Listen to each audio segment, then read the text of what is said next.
on the volume and just scream a little bit. All the volunteers are here.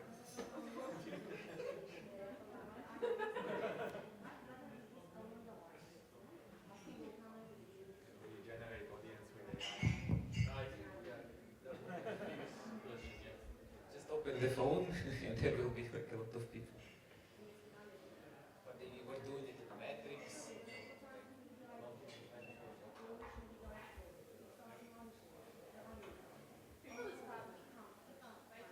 Yeah, no problem.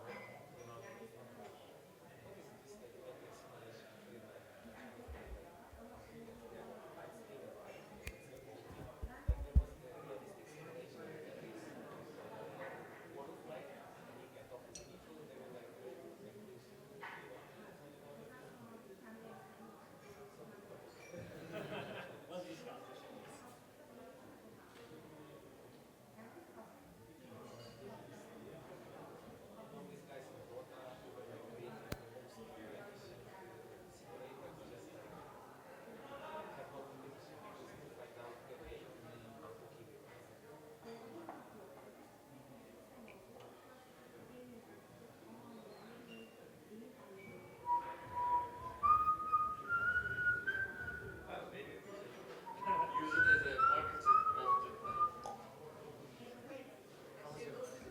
Yeah.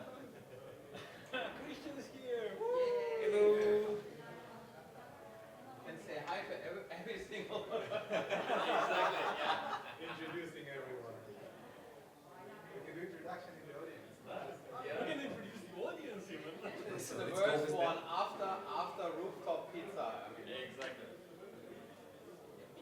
Makes magic, Yeah, right? we need some rain to come. Yeah, I need the sun as well. You know some songs? Yeah, just ask them. Fucking hell, come down. From good weather, from sun. Yeah.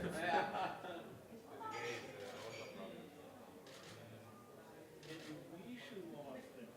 Let's make the fun Like downstairs. without microphones, just like close and loud.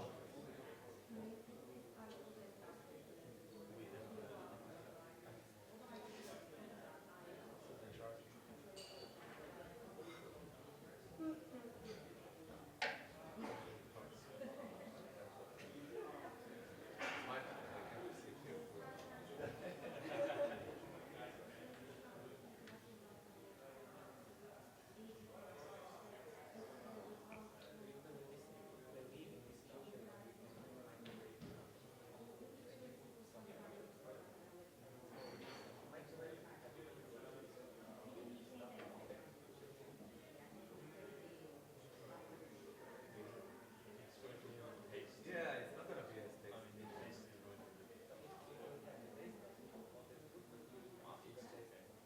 As long as it tastes the taste and the nutrition, I think that's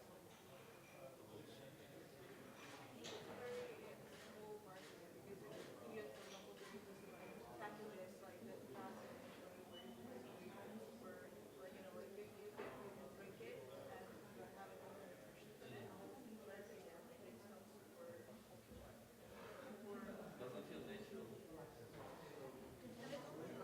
Yeah. Christina? Yeah. Yeah.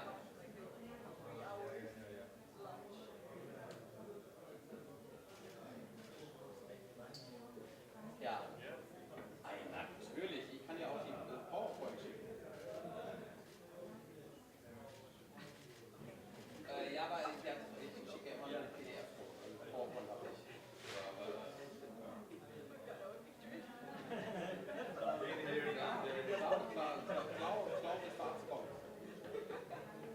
Ja, kein Problem. Schicke ich dir gleich, ich bin gleich wieder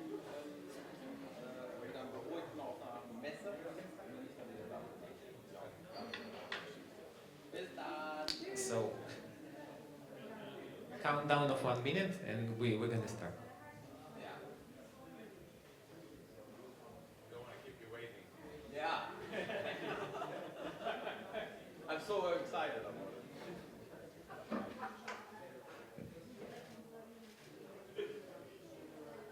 I can't hear the click, click, click. Yeah. Like my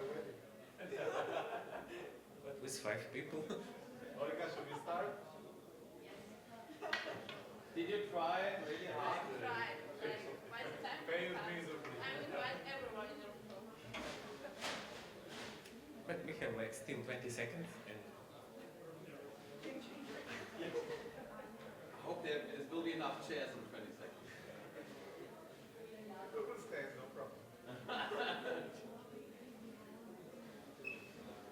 Maybe we should bring more photographers. Yeah, bring the team.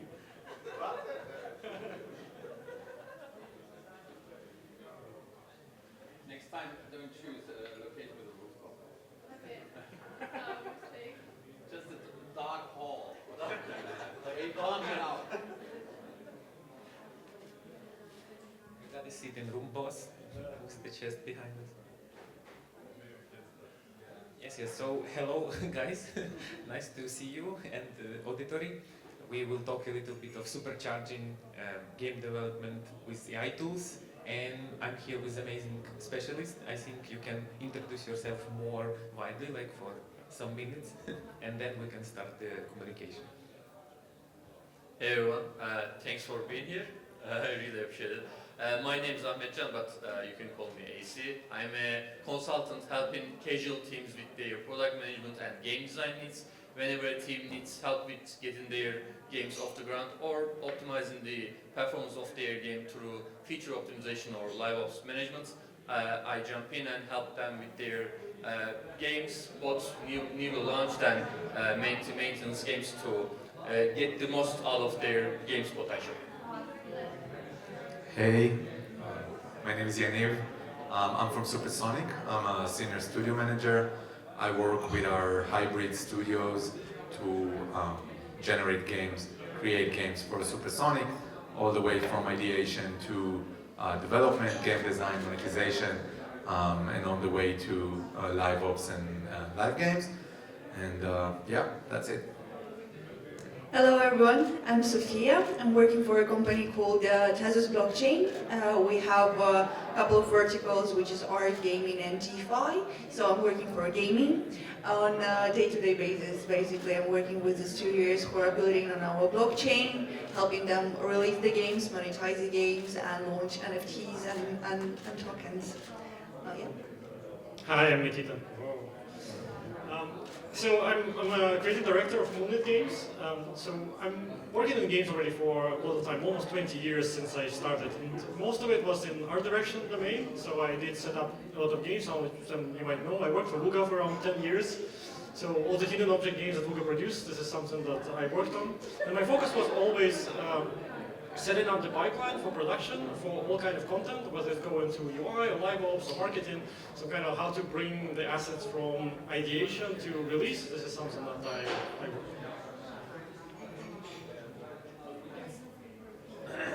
And I think we can start like with more specification, like how AI changed the workflows in your area of specification. So we can go backwards just to understand how now is changing the workflows which you have.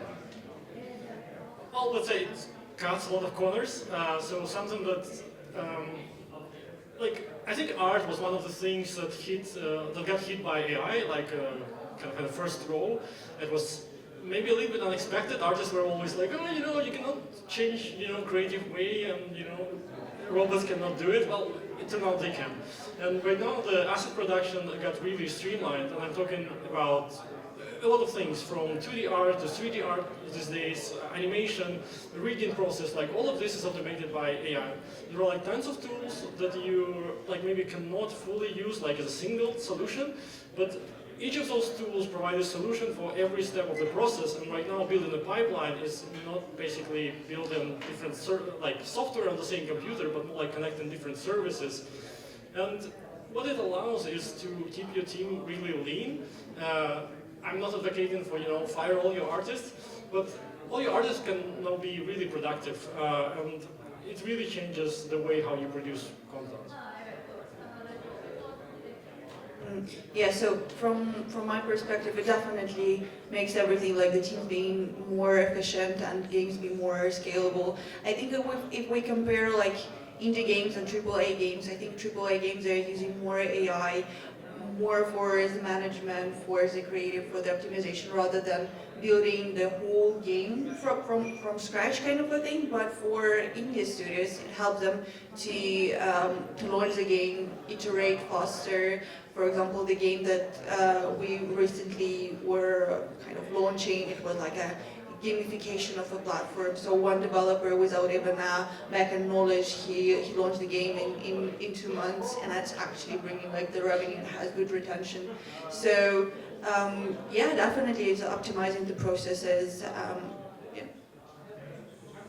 I think as a publisher, I have the ability to see, as I work in a publisher, I have the ability to see AI changes the entire pipeline, I would say, and the entire workflow.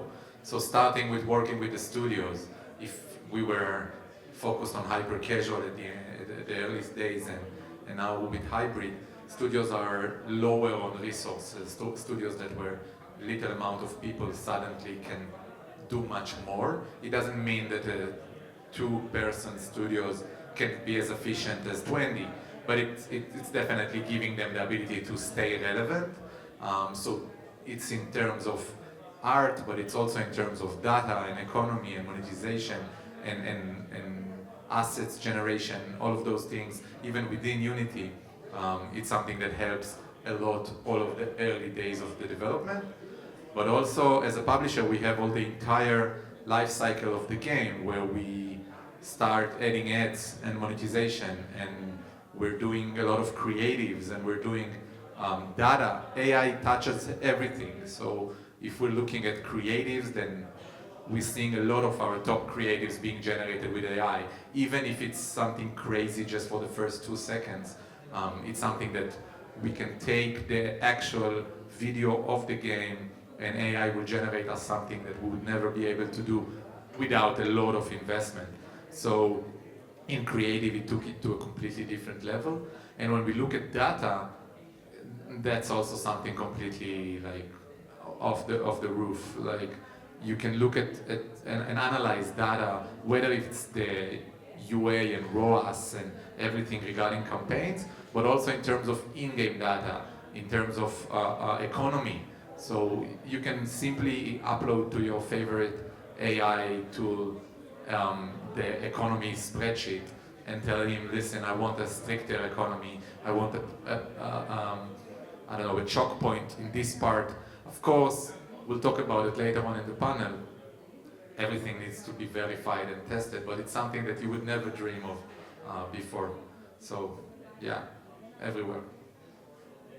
Yeah, okay, it's okay. So as a consultant working with like different teams from a more individual contributor perspective, I've seen two main areas where using AI tools in a regular manner really provides you value. One is like what is already mentioned in efficiency. Like I can now, as a single PM or game designer, whichever like capacity time needed, I can produce 3x, 5x the amount of work that I used to like a couple of years ago, because now I can churn out like PRDs, product requirement documents faster. I can do market research much faster. I can come up with new like ideas or combinations of ideas much faster, because now I have like very simple LLM tools that can act as like a sounding board, and that can help me improve the iteration of any process or any idea that I usually do like on paper.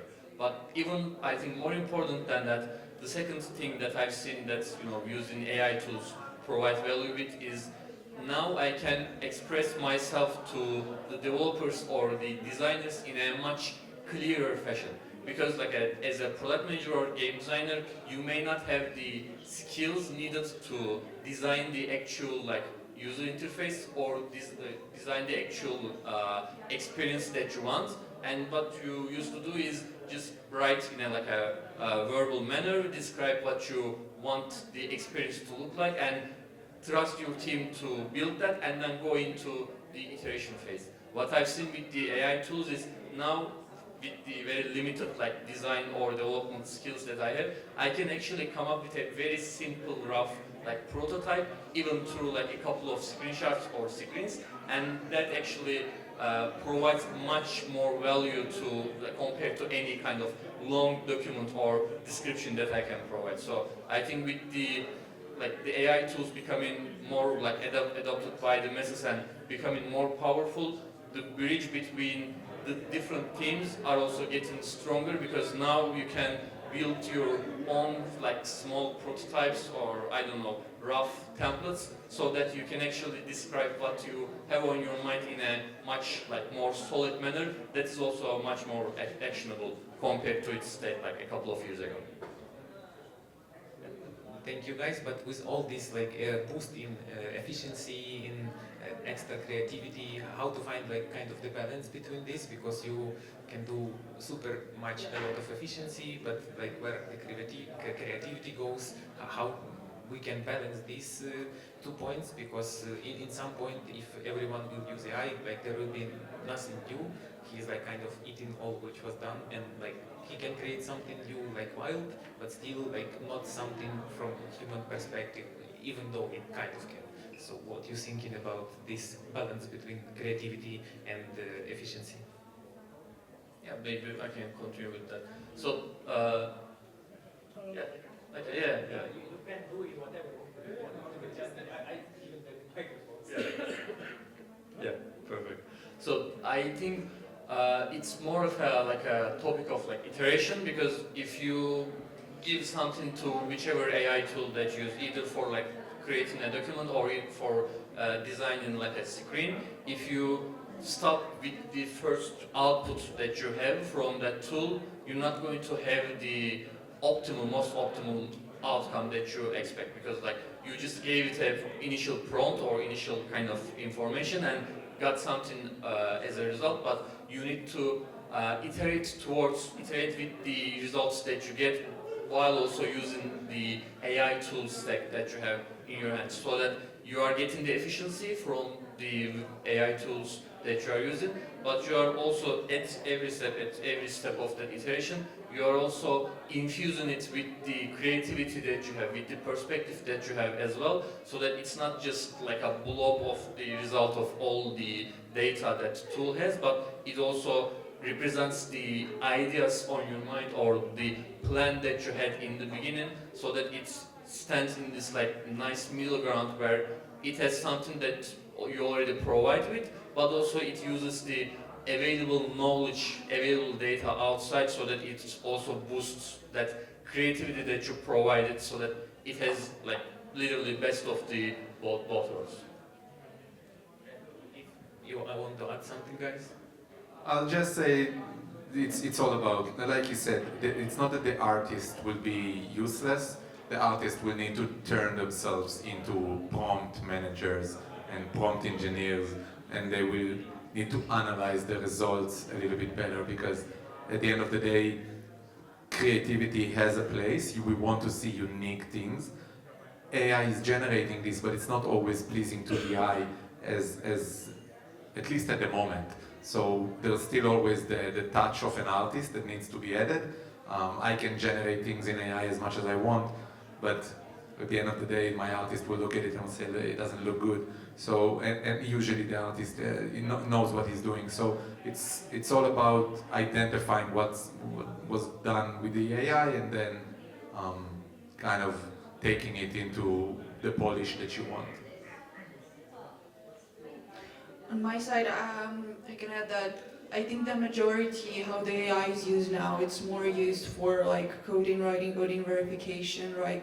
Writing text if we're talking about games, and I think the less is used for creative work, for like art specifically from my perspective. Mainly because there is still a need for, whether this is a coder or an artist or a manager, to still check the work that AI is giving to you and to verify it. So I think the more we go with the AI, the more there will be a need to analyze what AI is bringing to you and to be navigated into a right direction that you want, that your users want, that the consumers want, rather than AI generating fully the product from the ideation to the end for the consumer. I think in a way, like this should change. Like right now, what I see is like how the professional work evolves is if before we were focused on doing specific single task. Let's say you're an artist, you're a concept artist. So you're responsible for designing like one character, and then there is an art director on top of you who decides how the whole set looks. So right now, because your job got almost automated, you need to zoom out, and now you need to think broader. But this process will continue, and then if right now, let's say concept artists will be responsible for creating a set of characters instead of one, later they will be responsible for creating the whole world, including the models, including the animations, so you always will zoom out more and more and more, and with agentic stuff, there will be a way to validate whether what was created is in line with the product direction. So basically, when the product is set up, it will be set up with certain guidelines, direction, and then agents will be able to validate how the assets are produced and if it's aligned with the product and just ship it.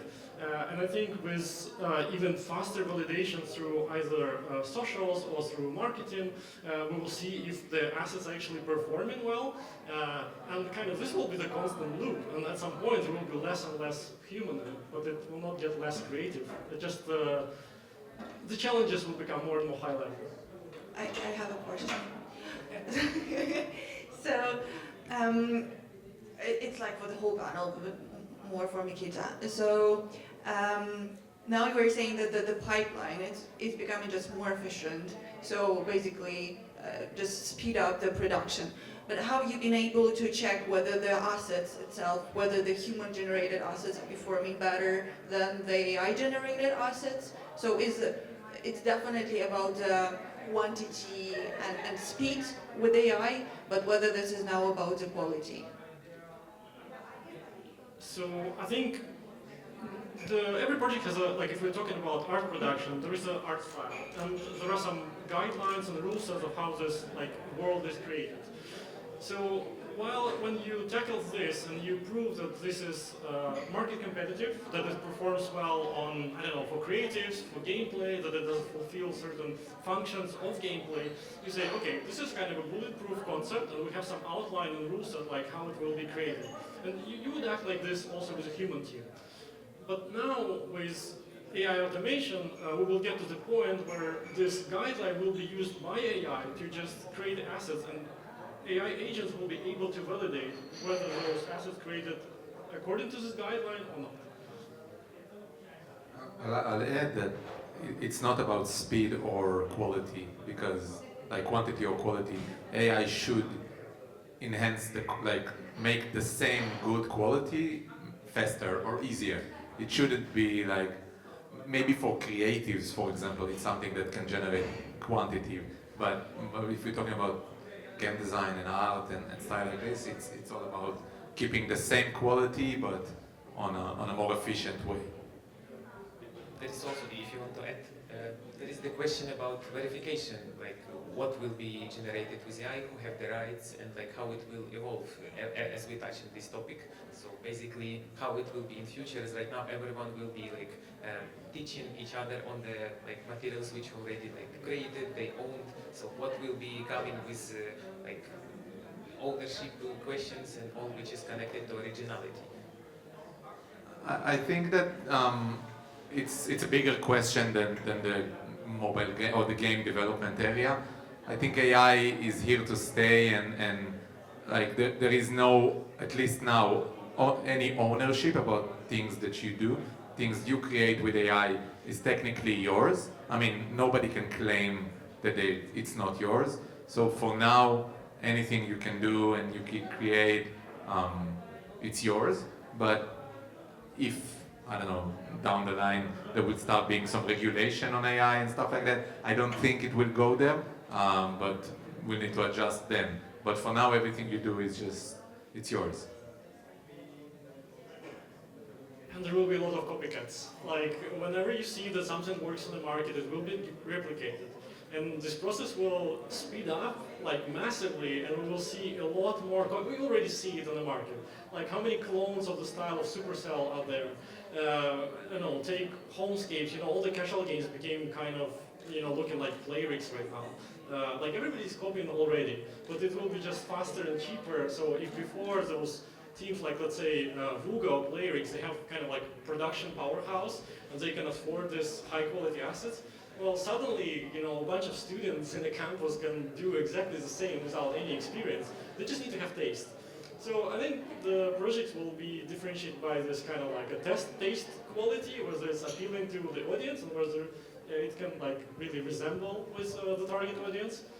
Or something that will be harder to copy is when your brand is associated with something of value. So let's say, you know, some famous actor will advertise your game.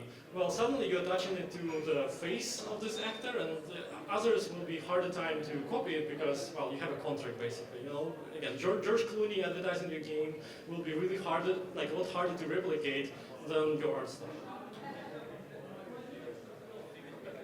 Yeah, maybe just like my 2 cents on it. I think it's connected to what Mikita said. There will always be copycats, and there will like anytime someone proves a business model is like worth your time and investment and effort, like lots of others will follow suit, and they will try to get a like part of that market as well.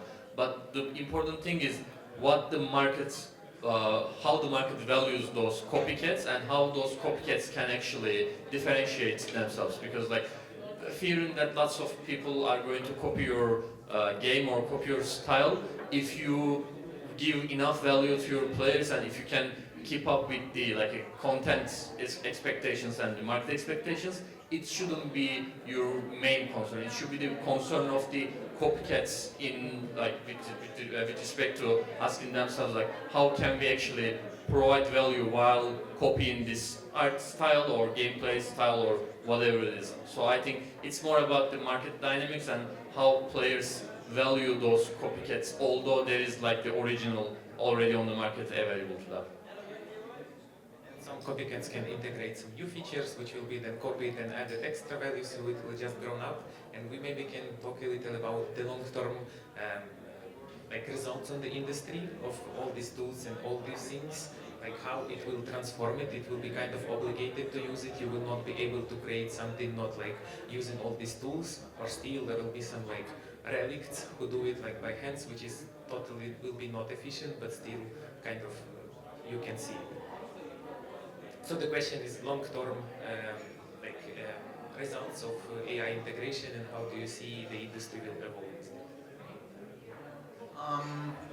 I think that it kind of like with art in general, some automatic tools helped, I don't know, the movie industry, for example, that went digital and effects and stunts, and there are still indie movie like producers that are using old school mechanics and film and stuff like that that are not really new, and they have their own romance, I think, in a term. So there will always be, maybe in the future, non-AI games or something like that that people would like to say, listen, I made this game from scratch.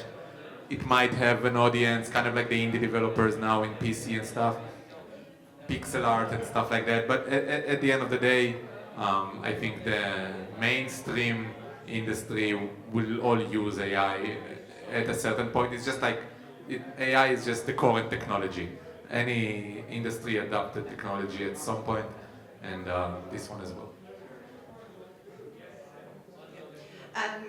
I read recently actually the Unity report, and it says that only 4% of developers, like gaming developers, they said that they will not be using AI in 2025. So 4% is super low. So I think we have a super wide adoption of AI in gaming. The cool things like case studies that I personally love about the gaming and AI is more about like live ops and optimization, because now in AI there are lots of AI. It's using like the reinforcement learnings of AI. So basically the AI is studying the patterns, how the user behaves, how he spends, and then he adjusts basically the monetization models and how he monetizes the user in the game. So I think it's super useful for publishing specifically. How it will evolve, I think to your point, I think films, they become more like games, so more entertaining, more like PvP, so you can, and like interact when you are watching the film, and game, it will become, I think, definitely more towards a player versus player. This will be more, we will see more and more in it rather than just the solo player and stuff like that. I think we'll see great products like fast iteration cycles for the games. We will see new gameplays. Also because it will be so easy to make copycats. Some genres will just become too stale and they will have to evolve.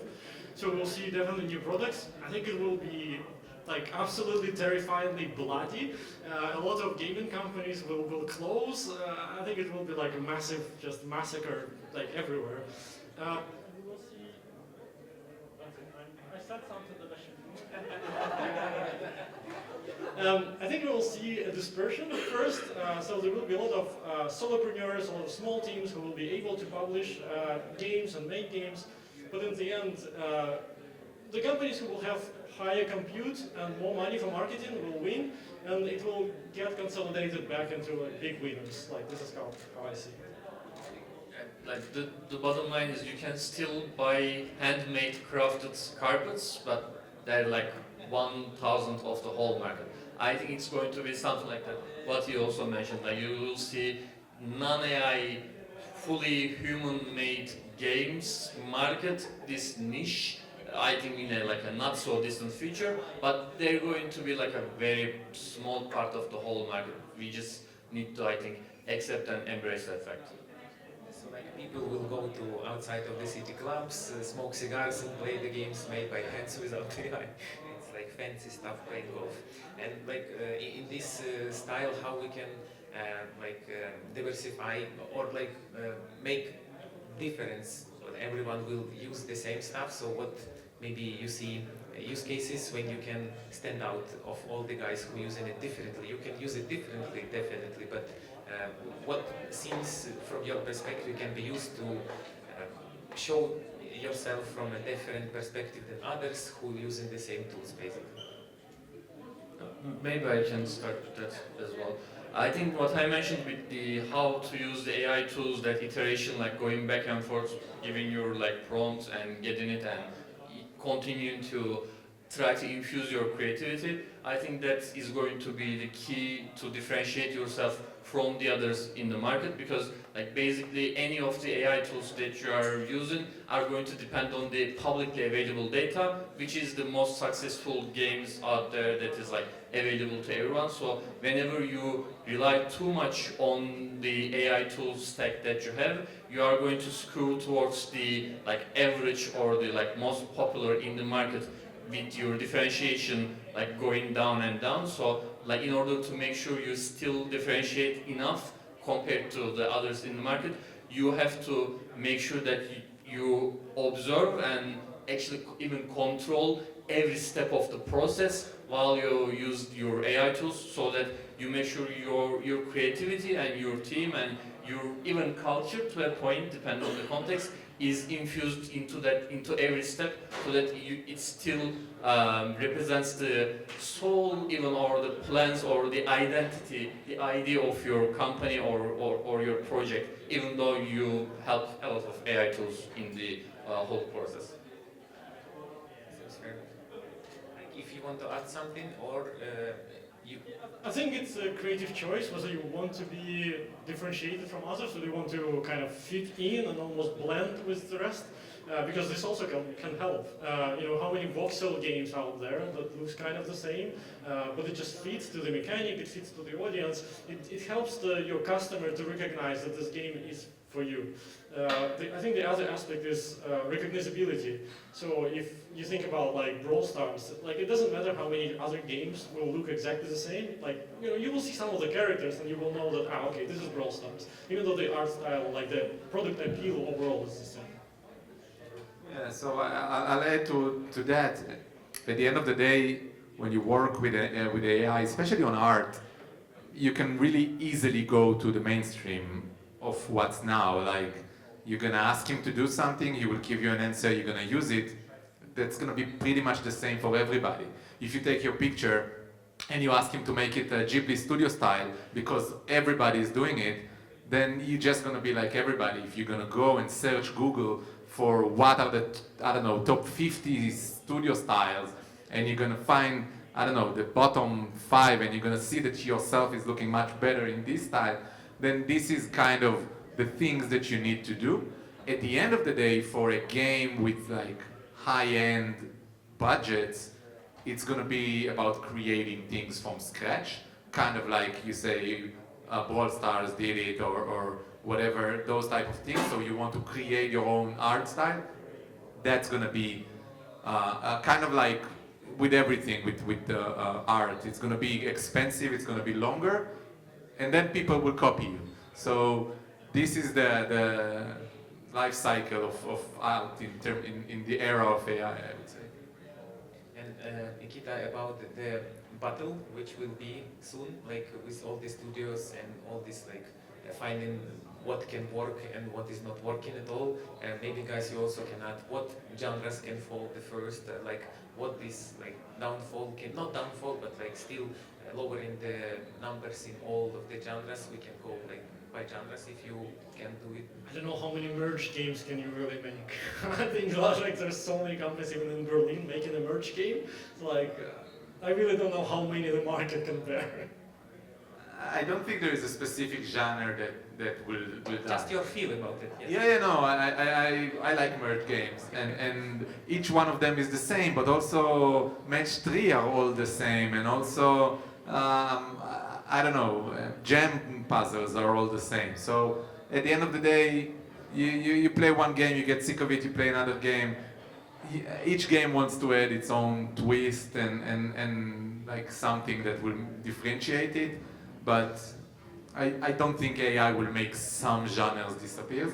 It might bring like specific genres that are easier to copy, to make too much of it, and then it's probably just not gonna succeed anymore. But I just think it's for the entire industry in parallel. But also it's important to understand that AI in the art area is like, I don't know, 20% of the power of AI. All the rest of the usage for AI, this is what's gonna change everything.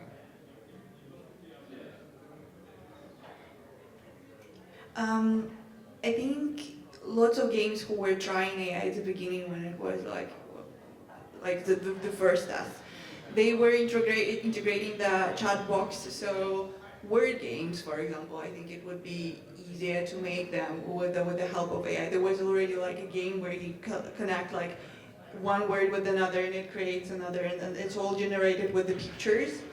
Didn't really succeed, to be honest with you, like 5K downloads, but still where it's easy, like generates with the chat box. I think this genre AI is super easy to be integrated over there, but still I don't think that this will be like somehow influencing the metrics of those games. People will not like play more if like it will be better than it is now. So yeah, they will just. But like also. Yeah, I think this is like you said right. It's not only about art. Like some things that we maybe not pay attention to, but let's say balancing of games, like how hard the level is, like especially when it comes to RPG, how hard is the boss on this level? Right now it's almost done, like almost mostly done with scaling of stats, like what is the damage, what is the health, like the defense. But we will see harder, like more smart enemies, and I think this will help out to scale difficulty to some of the genres, which will be like more replayable and more interesting. I think this will also supercharge kind of the development aspect. I think there's also a lot of room for like entrepreneurship within this area. So the company, we are talking as a publisher, we're talking with a few startups that claims to do it. But if a company will build an SDK that I will integrate into my game, and it will learn based on users' behavior things to improve, to create choke points, to make things cheaper or more expensive, to actually analyze my game and give me the next A/B test of economy that I need to do, or doing it already, that's gonna be a different level.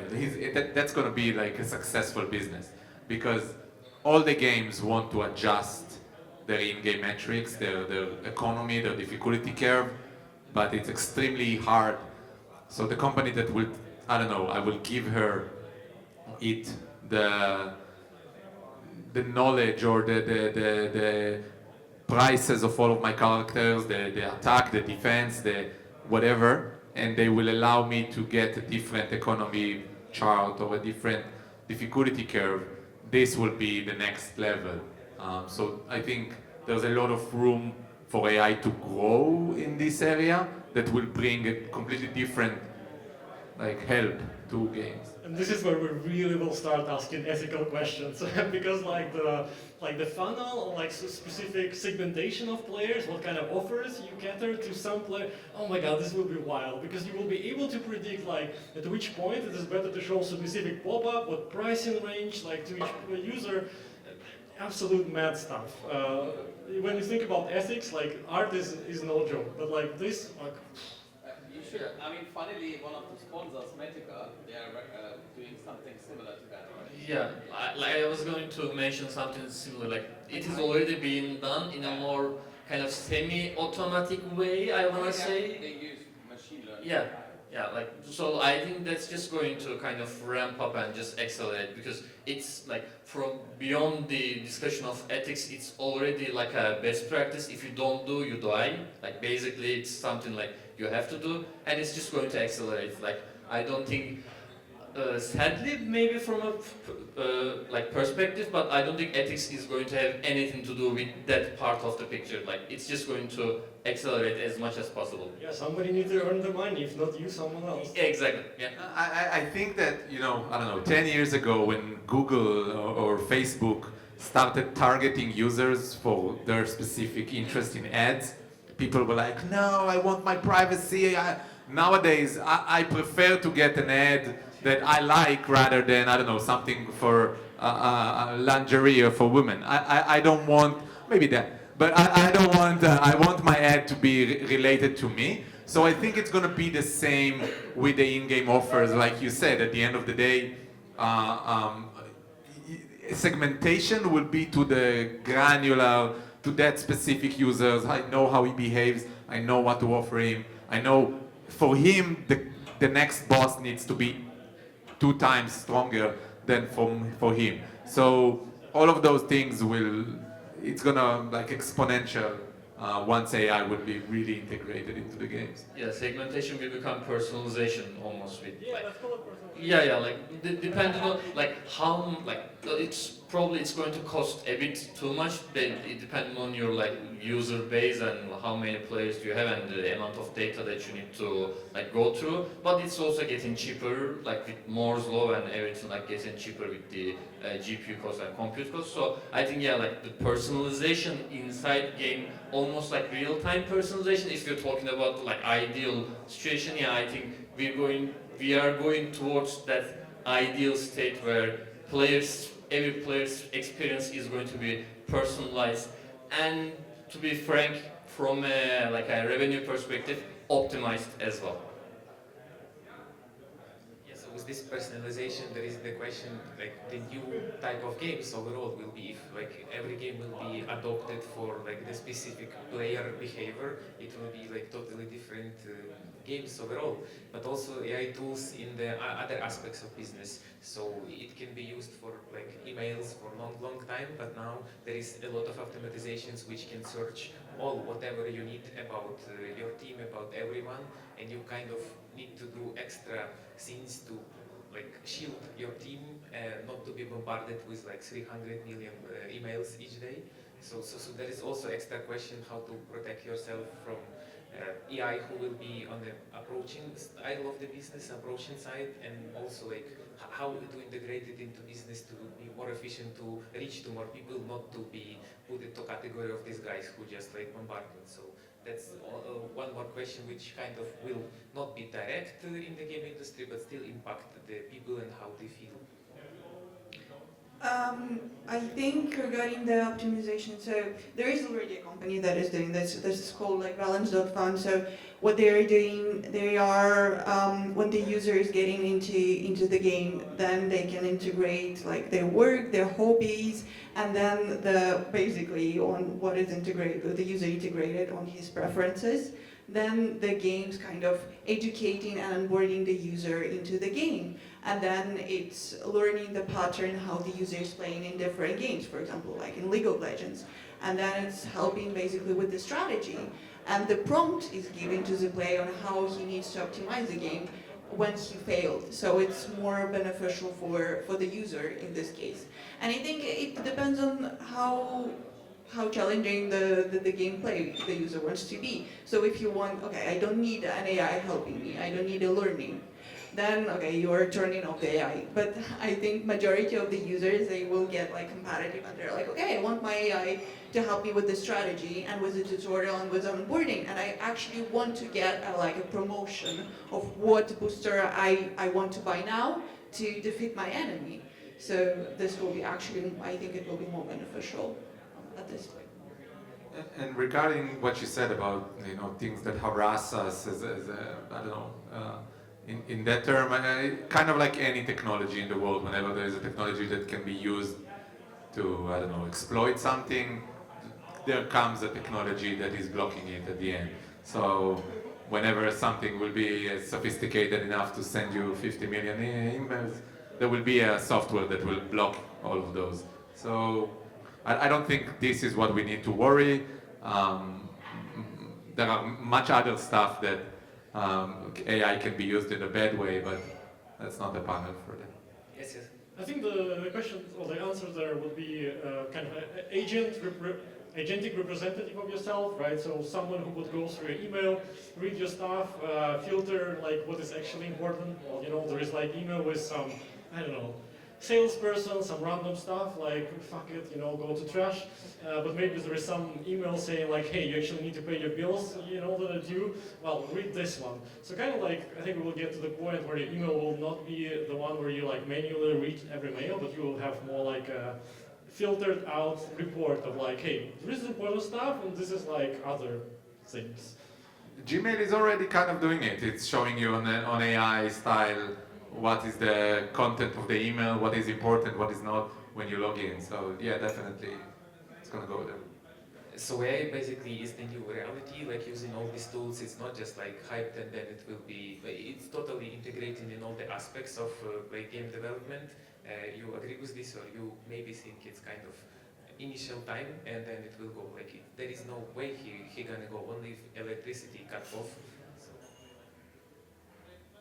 I mean, if we're talking about the question of whether AI is going to stay or not, yeah, I mean, obviously, like without a shadow of doubt, like it's not like if, but more of how it's going to get into the processes that we use, which parts of our pipelines are going to get the most affected, and also when it's going to get affected, like in a more, not in an incremental but in a more significant way. So I don't think like there is the question of if the AI tools are going to be important for game development, but we need to every team needs to figure out how they can use each different AI tool for their different departments and different teams in the best way, so that like what we discussed since the beginning of the panel, like you will make sure that your creativity and your identity is still within that project, within that game, but also you are using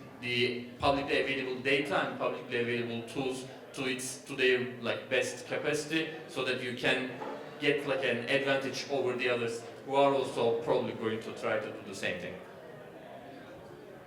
And right now in your like day-to-day work, do you see like the best tools which you're using, or you kind of want something to be like created to simplify or make your work more efficient and more like easy for you, but still effective? Do you see some instruments which you want to do, or like the main stuff which become like normal one in usage? So I think like any technology at the moment, AI is really like low level, kind of like a programming language, right? We used to start with, I I don't know, QBasic things that were you need to do everything, and then the programming languages kind of evolved. So AI will evolve as well to, if now I want to optimize, I don't know, economy charts, I will need to set up prompts and teach him what is economy and how is it working and what to do. There'll come a time when somebody will do it for me. There will be a dedicated AI program for economy optimization. There will be AI dedicated for level generation for puzzle. There will be all those tools that do something specific for you, and they will be hopefully expert in what they do. But until then, it's like the wild, wild west. Everybody can do everything if they just, learn. But they can do everything in a shallow way, not an expert. Any tools you want to maintain? Okay, so guys, if you have some questions you want to ask the panelists, please ask them.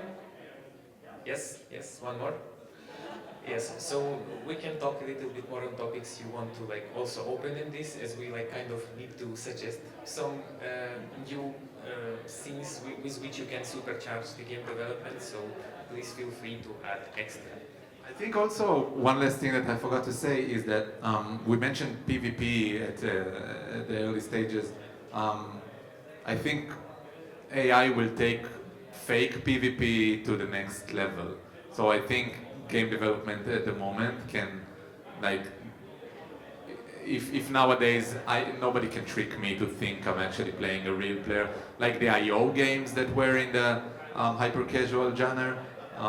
So I think soon, or maybe already now, AI can be played as a real person with a real name, not just a flag and a random name, and can actually play against me, maybe beat me, maybe actually give me hard time, maybe lose the first time, win the second time. Like, you can actually control those type of things, and my guess is that PvP games in the future will be, I don't know, 20% PvP and 80% AI versus you. Programmed one, under which it will be for your level specifically, but still it can communicate with you, do the people stuff, but you will not differentiate. Yeah, when we worked on IO games that were the classic fake PvP games, the enemy had a very simple difficulty curve. It can be super easy. Most of the time it was too easy. It was very hard to program it to be very hard. I think at the moment AI can beat you in any game easily, and you don't even need to program it. It can just learn by itself, and you can tell him, let the player win twice, win the third time. Literally fake the difficulty curve using AI, and this is what's going to take it to the next step. Again, everything has their own bad implications, and you're going to say why it's all fake, but I'm choosing to adapt to that type of things, and you say, yeah, it's just going to be those type of games coming on.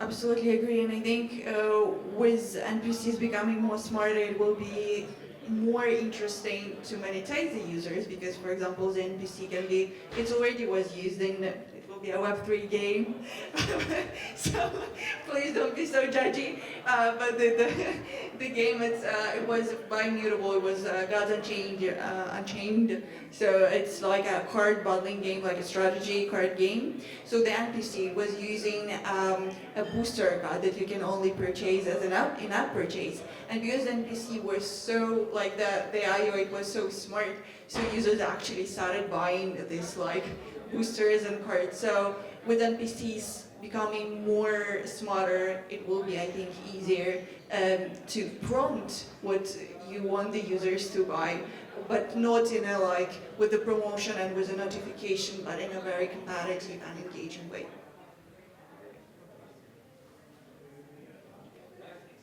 Yeah.